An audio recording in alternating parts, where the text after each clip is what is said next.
Hello everyone. Today we will talk about how to fix the app of Voloco. We will go to settings. Then we click on apps. After that we search the app Voloco. And then we click. Then we will on for stop. After that we go to storage.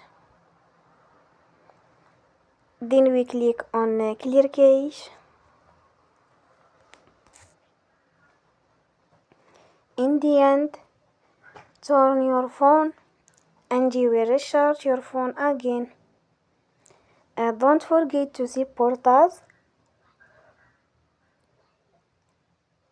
by like and subscribe. See you next time and thank you for watching.